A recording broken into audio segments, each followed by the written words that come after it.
আসসালামু আলাইকুম প্রিয় ফুটবল ফ্যান্স।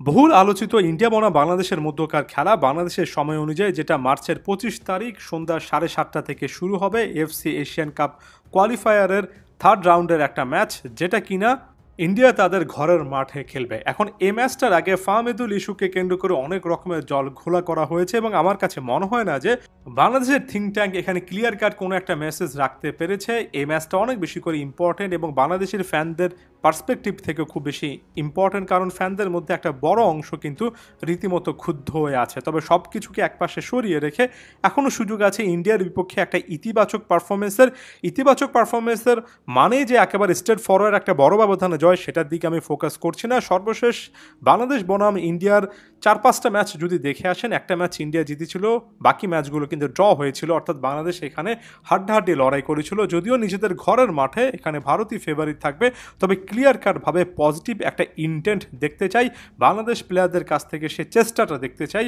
আমার কাছে মনে হয় বাংলাদেশের ফুটবল ফ্যানেরা যথেষ্ট পরিমাণ ধৈর্যই পরিচয় কিন্তু দিয়েছেন, বছরের পর বছর দিচ্ছেন।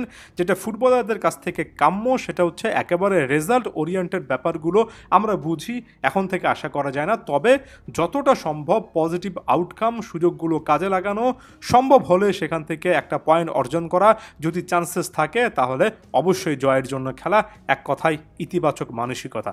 এখন আজকের এই ভিডিওতে বাংলাদেশের লাইন আপ কেমন হতে পারে সেটা নিয়ে একটু আলোচনা করতে চাই। তবে তার আগে একটা জিনিস একেবারে না বললেই নয়, ফিফা র্যাঙ্কিংয়ের 126 নম্বর স্থানে থাকা ভারতের বিপক্ষে যখন 185 নম্বর স্থানে থাকা বাংলাদেশ মাঠে নামে, তখন অনেকটাই বাংলাদেশের লাইন আপ কিংবা এমনিতে হাভিয়ার ক্যাবরেরার সিস্টেম জনিত কারণে ডিফেন্সিভ একটা শেপের কথা আমরা চিন্তা করি। প্রতিপক্ষ লাইন আপে সুনীল ছেত্রী ফিরে এসেছেন অবসর ভেঙে, যিনি কিনা 95টার মতো গোল করেছেন আন্তর্জাতিক ফুটবলে। এর পাশাপাশি উইংয়ে লিস্টন কোলাসো কিংবা এনএম সিংয়ের মতো প্লেয়াররা রয়েছেন। নাম্বার 10 পজিশনে ফার্নান্দেসও কিন্তু ভালো একটা ফর্মের দেখাতেই পারেন। সব মিলিয়ে এই অ্যাটাক লাইনটাকে রুখতে হবে এবং সেটার কথা যদি বলি বা সেটার কথা যদি বলতে চাই, তাহলে গোলকিপার হিসেবে মিতুল মার্মা ইনফর্ম রয়েছেন ঘরোয়া ফুটবলে, এটা বলা যায়, ভালোই পারফর্মে দিচ্ছেন সাম্প্রতিক সময়ে। তবে ডিফেন্সিভ দুই ডুও সেন্টার ব্যাক পজিশনে তপু বর্মন এবং তারিক কাজী বাংলাদেশের জন্য একেবারে তুরুপের তাস হতে পারেন। এই ম্যাচটাতে সেন্টার ব্যাক ডুওর কাছ থেকে সবচেয়ে বেস্ট পসিবল একটা পারফরমেন্স আশা করি, কারণ আপনি অন্যান্য যদি জায়গায় যান বাংলাদেশের মিডফিল্ড টু ফাইনাল থার্ডে, আপনি কিছুটা হলো ইমব্যালেন্স খুঁজে পাবেন। সম্ভবত সেন্টার ব্যাক পজিশনটাতেই তপু এবং তারিক একসাথে অভিজ্ঞতা এবং ব্যাক টু ব্যাক বেশ কয়েকটা গুরুত্বপূর্ণ ম্যাচ খেলার কারণে নিজেদের মধ্যে আন্ডারস্ট্যান্ডিংয়ের জায়গায় ভালো একটা পজিশনে আছেন বলে আমার কাছে মনে হয়। অন্যদিকে ফুলব্যাক পজিশনটা অনেক বেশি গুরুত্বপূর্ণ হবে। 2019 সালে ভারতের বিপক্ষে একটা ম্যাচে গোল করা সাদউদ্দিন, যে ম্যাচটা বাংলাদেশ 1-1 গোলে ড্র করেছিল, তিনি রাইট ব্যাক পজিশনে খেলতে পারেন। স্বাভাবিকভাবে এমন সিস্টেমে সাদউদ্দিনকে মোটামুটি রাইট ব্যাক হিসেবে এস্টাবলিশ করে ফেলেছেন দেশের বর্তমান কোচ। লেফট ব্যাক পজিশনে ইসা ফয়সালের কাছ থেকে আরও একটা এনার্জেটিক পারফরমেন্স আশা করছি।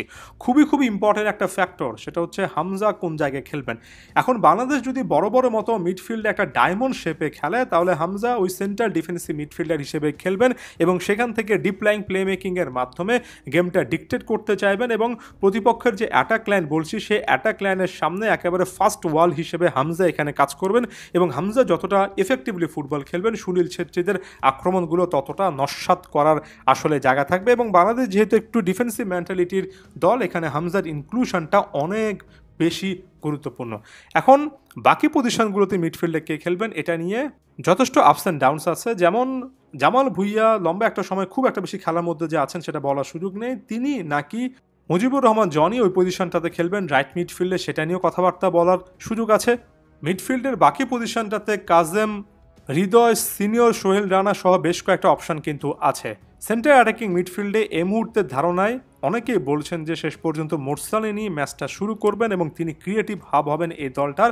তাহলে সেন্টার ফরওয়ার্ডের দুটো পজিশনে, একটাতে রাকিব বড় মতো, আরেকটাতে এই মুহূর্তে ঘরোয়া ফুটবলে বেশ ভালো এবং প্রতিভার ঝলক দেখানো আল আমিন থাকতে পারেন এবং এটাই শেষ পর্যন্ত বাংলাদেশের লাইন আপ হতে পারে, যেখানে ডিফেন্স ফার্স্ট একটা স্ট্র্যাটেজিতে শুরুতে বাংলাদেশে আক্রমণটা রুখে দেওয়া এবং পরবর্তী সময়ে আসলে সুযোগ বুঝে আক্রমণে ওঠা, স্পিড কাজে লাগিয়ে কিছুটা হলো কাউন্টার অ্যাটাকিং ফুটবল খেলা, সেটা একটা বড় ট্যাকটিক্স হতে পারে। এবং কাউন্টার অ্যাটাকে হামজার লং পাসগুলো এবং একেবারে ডিপ থেকে বাড়ানো বলগুলো বাংলাদেশ কাজে লাগাতে পারে। এটা হচ্ছে প্রবাবেবল একটা ট্যাকটিক্স। এখনও কোচ বেশ কয়েকটা পরিবর্তন আনতে পারেন, তবে মূলত এটাকে কেন্দ্র করে বাংলাদেশ খেলবে আপাতত ধারণা করাই যায়। ধন্যবাদ সবাইকে।